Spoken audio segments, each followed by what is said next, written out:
नास्तोच वृत्त नव्हे।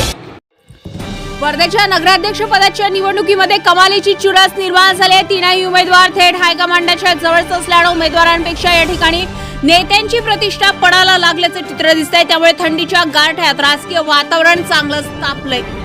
वर्ध्याच्या यावेळची नगरपालिकेची नगराध्यक्ष पदाची निवडणूक हाय प्रोफाईल मानले जाते। शिवसेना शिंदे गटाचे नगराध्यक्ष पदाचे उमेदवार रविकांत पालपांडे यांना मुख्यमंत्री एकनाथ शिंदे यांच्याकडून उमेदवारीच्या रूपामध्ये गिफ्ट मिळालंय। तर दांडगा जनसंपर्क असणारे काँग्रेसचे उमेदवार सुधीर पांगुळे यांची उमेदवारी प्रदेशाध्यक्ष हर्षवर्धन सपकाळ यांनी सर्वात आधी जाहीर करून सर्वांनाच आश्चर्याचा धक्का दिला।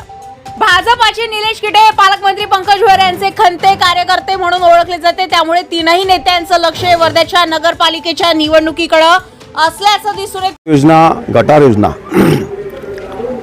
आता ते कसं आहे, जे आता समजा झालं आहे त्याला व्यवस्थित त्याचं व्यवस्थापन करून कसं सुरू करता येईल हे जेव्हा आता ते तो प्रस्ताव कसा आहे आणि त्यानुसारच त्या अनुरूप काय करता येईल हे तर येणारा काळ सांगेन त्यावेळेस। आज तर मी त्या विषयावर फक्त नाही ते कसं आहे, लोकांचं मत आहे की ती गटार योजना ही फसवी आहे, त्यामध्ये आमचे पैसे मातीत घातले असे लोक बोलतात, ठीक आहे। परंतु त्याच्या पलीकडे जाऊन आपली इच्छाशक्ती प्रबळ असली तर त्याच्यात आणखीन काय सुधारणा करता येईल। मी कसं आहे, मी नकारात्मक विचार करत नाही, मी सकारात्मक विचार करतो।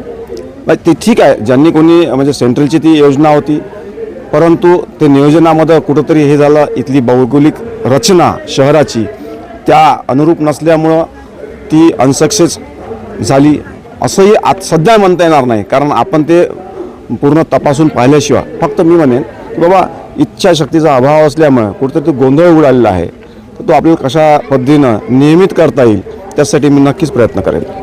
कारण आपण पाहतो आहे येणारी पिढी कुठेतरी आता कॉम्प्युटर नाही, लुडो गेम नाही, हे त्या गेमवरच असते, बरोबर।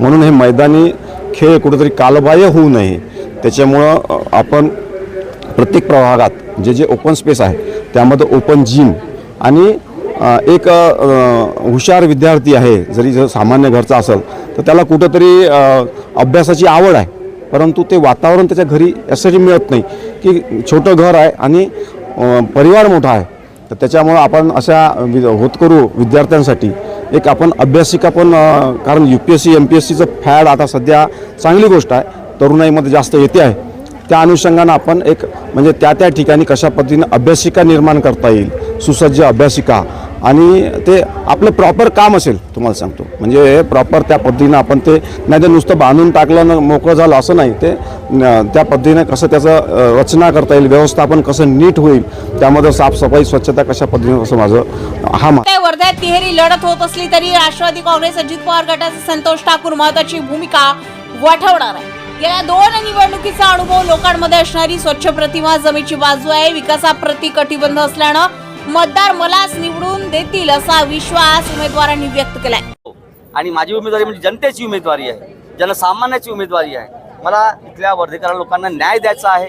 मी तळागाळापर्यंत काम करतो आहे, तर जनसामान्य कष्टकरी काम करी लोकांसोबत मी काम करतो आहे, म्हणून माझी योग्य निवड आहे। जनतेने मला विश्वास दिला, जनतेचा मी एक उमेदवार म्हणून काम करेल, कारण माझा पक्ष काँग्रेस पक्ष आहे, हा सर्व जातीय धर्माचा विचार करणारा पक्ष आहे, सर्वसामान्य लोकांचा पक्ष आहे, गोरगरीब लोकांचा पक्ष आहे, आणि मला वर्धा शहर लोकवासियांना न्याय द्यायचा आहे, म्हणून मी अध्यक्षपदाची निवडणूक लढतो आहे। आणि मला 16 पासून तर 21 पर्यंत यांनी कोणता विकास केला आहे जनतेला सगळ्यांनाच माहीत आहे। अमृत गटार योजनेच्या नावाखाली अक्षरशः शहराची पूर्ण चाळण करून टाकली, तरी आताही म्हणते का आम्हाला विकासालाच मत द्या। म्हणजे विकास कोणता समजावा मग, आता यांना परत कोणता विकास करायचा आहे? म्हणजे अमृत गटार योजनेच्या विभागावर पूर्ण यांनी दुर्लक्ष केल्यामुळे टोटली हे दोनही विभाग जी परिस्थिती आज ढासळलेली आहे, आणि म्हणून अशाच उमेदवाराला आज द्यायला पाहिजे की जो खऱ्या अर्थानं मराठी शाळांवर लक्ष देईल, गोरगरिबाचे मुलं शिकू शकेल अशा प्रकारच्या शाळेचा विकास करायला पाहिजे, कुठेतरी एक आदर्श शाळा घडवायला पाहिजे।